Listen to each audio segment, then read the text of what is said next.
प्रधानमंत्री नरेंद्र मोदी ने पूर्व प्रधानमंत्री डॉक्टर मनमोहन सिंह का देश की संसद में मजाक बनाया था कि मनमोहन सिंह रेनकोट पहन करके बाथरूम में नहाते हैं।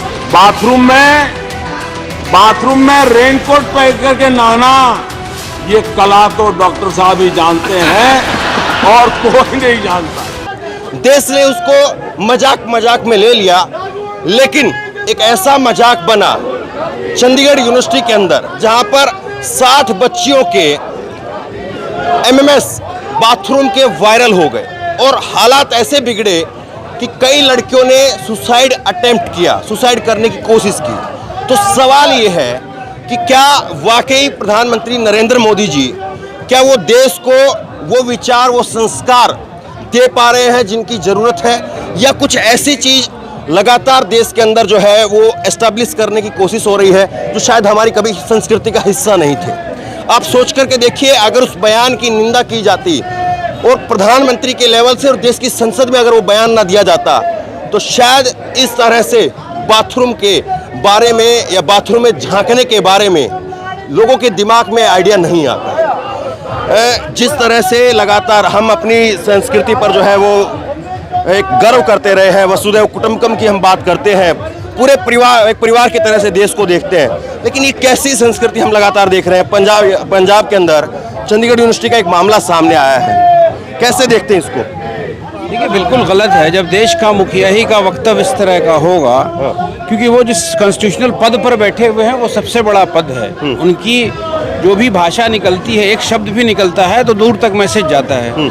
प्लस हुआ क्या है इस भारत में कि ये व्हाट्सएप यूनिवर्सिटी के द्वारा इस तरह का हेट्रेड और ऐसी गंदी बातें लोग करते हैं और उनके ऊपर कोई कार्रवाई ना होती है, बनिस्बत कि अगर वो फॉलोअर हैं आपके ट्विटर पे या फेसबुक पर किसी तो मोदी जी फॉलो करते हैं। मैं वही बोल रहा हूँ। जैसे आप देखिए, एक बात मैं बताता हूँ, कानून का राज लागू तभी हो सकता है भाई कि जब कैबिनेट मिनिस्टर दिल्ली में मंच पे खड़ा होकर देश के गद्दारों को, और आगे आप जानते हैं क्या होता है, उनके ऊपर कोई कार्रवाई नहीं होती है। और जहाँ तक महिला की सम्मान की बात कर रहे हैं आप पत्रकार महोदय, 15 अगस्त को लाल किले के प्राचीर से आदरणीय प्रधानमंत्री जी ने महिला के सम्मान की बात की थी, और उसी दिन 15 अगस्त को 12 बजे दिन में एक महिला जिसके साथ सामूहिक बलात्कार हुआ था, उनके परिवार के लोगों की निर्भय हत्या हुई थी, उनके तमाम बलात्कारियों को छोड़ दिया गया गुजरात में, उनको लड्डू खिलाया गया, उनको माल्यार्पण किया गया। जब समाज बिल्किस बानो, जब समाज, देखिए बलात्कारी,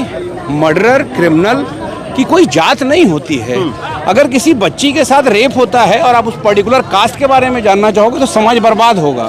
तो पिछले 8 साल में जो भारत की सभ्यता है उस पर डेंट मारा गया है, सिर्फ किस लिए?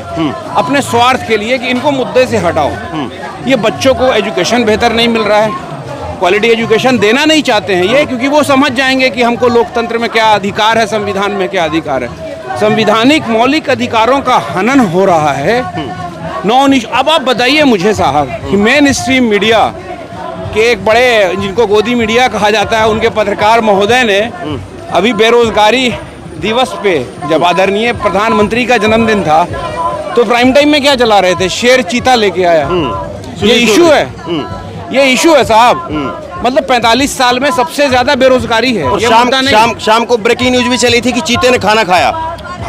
भाई और इंसान भूखे मर रहे हैं। हाँ। इंसान भूखे मर रहे हैं। हाँ। 12 करोड़ लोगों की नौकरियां चली गई। हाँ। महंगाई 3 गुना बढ़ गई। हाँ। गरीब के किचन में खाना नहीं मिल रहा है। हाँ। रसोई का तेल इतना महंगा है। हाँ। पेट्रोल डीजल महंगा है। हाँ। रसोई गैस महंगी है। हाँ। बेरोजगारी है। हाँ। आमदनी का स्रोत खत्म हो गया। एक मूवी आई थी पहले, आमदनी अठन्नी खर्चा रुपया। हाँ।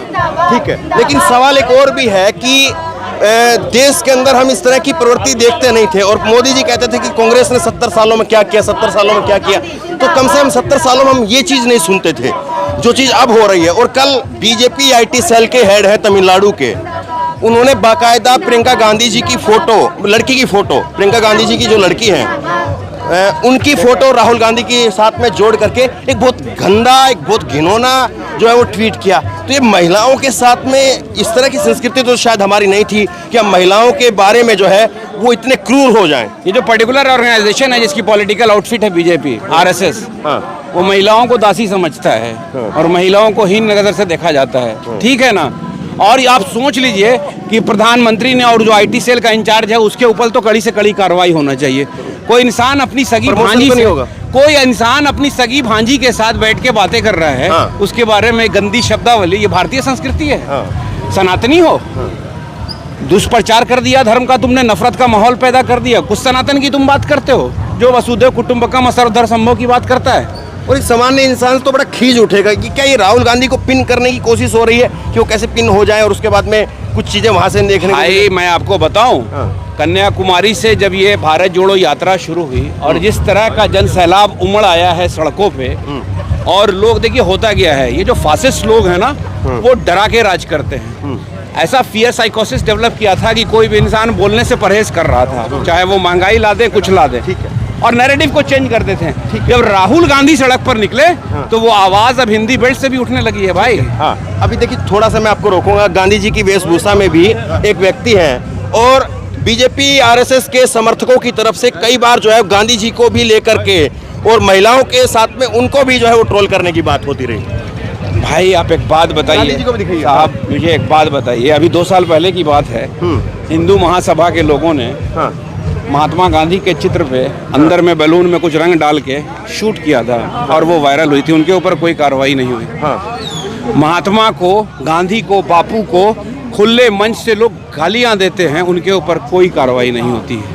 नहीं, महिलाओं की अगर बात करें तो नेहरू जी के बारे में, गांधी जी के बारे में महिलाओं से जोड़ करके और उनकी छवि को जो है वो लगातार इस घिनौने तरीके से जो है पेश किया जाता है कि आम व्यक्ति भी जो है वो सोचने को मजबूर हो जाता है कि इतनी बार इतनी चीज़ें कही जा रही है तो कहीं सच तो नहीं है। भारतीय संस्कृति है ना, यहाँ देवी की पूजा होती है। हाँ। पूजा करते हो देवी की, और जो जीवित देवी है उसका भी तो सम्मान करो। देखिए महिला माँ भी होती दिखाते है। रहिए कि राहुल गांधी काफी आगे चले गए और फिर भी लोग हैं। हाँ, बोलते रहिए। महिला माँ है, महिला बेटी है, महिला तुम्हारी पत्नी है, महिला तुम्हारी बहन है, उसका तो सम्मान करो। और इस तरह की बातें करते हो, सबसे पहले इंसान को अपना सेल्फ इंट्रोस्पेक्शन करना चाहिए। जो पॉलिटिशियन है ना, खुद का सेल्फ इंट्रोस्पेक्शन करो, हम कितने सही हैं। सेल्फ सेंटर्ड होकर पॉलिटिक्स कर रहे हो, पूरे मुल्क को बर्बाद कर दिया आपने। इस मुल्क के संविधान के प्रियम्बल में सोशलिज्म लिखा हुआ है, आप क्रोनी कैपिटलिज्म को डेवलप करके गरीबों के प्लेट से खाना छीन लिया आपने। आप कौन से मुद्दे की बात करते हैं? मैं तो पूछता हूँ भारतीय जनता पार्टी के लोगों से, 8 साल में एक सिंगल अचीवमेंट बताइए आदरणीय नरेंद्र मोदी जी का। भैया बादशाह ऐसा होता है साहब कि जब देश की जनता त्राहिमाम है कोरोना से, भूखमरी से, तमाम अनऑर्गेनाइज सेक्टर कोलैप्स कर गए, तो बादशाह को हनक चढ़ी कि मैं अपना महल बनाऊंगा सेंट्रल विस्टा, मैं नई जहाज खरीदूंगा, मैं नई कार खरीदूंगा। भैया ये कौन सा मुद्दा है? ये टैक्स पेयर के पैसे से आप राज कर रहे हो। वेलफेयर गवर्नमेंट होती है ना डेमोक्रेसी की भाई, ये तो फॉर द पीपुल होनी चाहिए, आम जनता के लिए। तो गरीब का तो बुरा हाल है, मिडिल क्लास बिल्कुल ख़त्म हो चुका है, इकॉनमी ख़त्म हो चुकी है। इस सरकार को जाने के बाद अगर फिर वैसी विचारधारा की कांग्रेस की सरकार आएगी तो फिर से 10 साल लगेगा 2014 के पहले वाले पोजीशन को लाने में, जो हालत कर दी है मोदी जी ने। आज का हमारा जो मुद्दा है वो महिलाओं को लेकर के थोड़ा फोकस हम करना चाह रहे हैं। अक्सर ये होता था कि इस तरह की जब बात आती थी निकल करके सामने, हमने वो भी देखा है कि जब कांग्रेस के अंदर गृह मंत्री जी ने 2 बार ड्रेस चेंज की तो उनका इस्तीफा हो गया था। अभी जो है महिलाओं का इतना बड़ा मुद्दा होता है, कई जो है वो स्टूडेंट का जो बड़ा गरमा रहा है, चंडीगढ़ यूनिवर्सिटी की बात अगर हम करें, लेकिन बीजेपी की तरफ से जो है वो आवाज़ निकल करके सामने नहीं आती है, कहीं पर जो है कोई एक्शन दिखाई नहीं देता है। समाज में जो जितना जघन्य अपराध करेगा उसका प्रमोशन होता है भारतीय जनता पार्टी में, जो जितना नफरत पैदा करेगा उसका प्रमोशन होता है, उसका पॉलिटिक्स में एलिवेशन होता है। तो वहाँ पैरामीटर वो है। कांग्रेस एक सभ्य पार्टी है, एक सेकुलर पार्टी है, बेहतर विचारधारा की पार्टी है। तो कांग्रेस में आपके परफॉर्मेंस पर, आप जनता के बीच में जुड़ के क्या काम करते हो, आप सोशल अपलिफ्टमेंट के बारे में क्या सोचते हो, जनता की कैसे सेवा करते हो, अगर आपको कोई रिस्पॉन्सिबिलिटी मिली तो आपकी अकाउंटेबिलिटी भी फिक्स होती है। मगर वहाँ तो भाई कितनों बड़े आप करप्ट लीडर हैं, आप अगर भारतीय जनता पार्टी में गए तो आपका सारा केस खत्म हो गया, आप बिल्कुल साफ सुथरे हो गए। तो भाई ये फर्क है, इसलिए भारतीय संस्कृति को ये लोग खत्म कर रहे हैं। जो महिला का, नारी का सम्मान होता था, यहाँ आदर से लोग देखते थे, घूंघट में रहती थी। तो क्या इन सब चीज़ों को लेकर के लोगों के अंदर एक जो है हम ये कहें कि समझ पैदा होगी कि कहाँ पर जो है गलती हो रही है, और लोग जो है इस बात को टटोल पाएंगे, महसूस कर पाएंगे? साहब इस चीज़ को समझ लीजिए आप 20वीं सदी को याद कीजिए, जब अंग्रेज डिवाइड एंड रूल की पॉलिटिक्स करके ड्रेन ऑफ वेल्थ कर रहे थे, उसी लाइन पर भारतीय जनता पार्टी कर रही है, डिवाइड एंड रूल कर रही है। और ये 21वीं सदी के सच्चे गांधी राहुल गांधी जी अब सड़क पर उतर गए हैं, जैसे गांधी उतरे थे। जन सैलाब उनके साथ है। अब लोगों को ये समझ में आ गया कि नहीं, मोदी जी ने देश को बर्बाद कर दिया है। नौजवान रोजगार मांगेगा, महंगाई का मुद्दा उठेगा, महिला के सम्मान का मुद्दा उठेगा, लोकतांत्रिक मूल्यों को बचाने का मुद्दा उठेगा, और ये नफरत के सौदागरों को हम लोग अपना मोहब्बत का दर्स देके ख़त्म करेंगे। चलिए, तो बीजेपी और कांग्रेस के आरोप प्रत्यारोप वो अपनी जगह पर है, लेकिन सवाल ये है कि लगातार देश के अंदर महिलाओं के खिलाफ जो एक वातावरण हम देख रहे हैं वो निश्चित तौर पर चिंता पैदा करता है। और वो तब और ज़्यादा चिंता हो जाती है जब देश के प्रधानमंत्री वो लाल किले से बोलते हैं कि हमें महिलाओं के प्रति क्रूरता नहीं बरतनी है, हमें महिलाओं के प्रति कटु शब्द नहीं बरतने हैं। लेकिन उसके बावजूद ये होता है कि उन्हीं के IT सेल की तरफ से किस तरह के घिनौने ट्वीट किए जाते हैं और किस तरह से एक यूनिवर्सिटी के अंदर इतना बड़ा मामला हो जाता है, लेकिन तमाम राजनेता उस पर चुप्पी साध देते हैं। तो ऐसे में सवाल ज़रूरी है कि क्या समाज इस बारे में सोचेगा कि आखिरकार इन सब घटनाओं के पीछे, इन सब चीज़ों के पीछे कौन सी क्रोनोलॉजी काम कर रही है? क्या देश के लोग इस बारे में सोचेंगे? इस वीडियो को खूब शेयर कीजिए और इसी तरह की तमाम खबरों के लिए ऑनलाइन न्यूज़ इंडिया को सब्सक्राइब कीजिए। धन्यवाद। इस खबर को अभी लाइक करें, शेयर करें, अभी चैनल को सब्सक्राइब करें और घंटी जरूर दबाएं।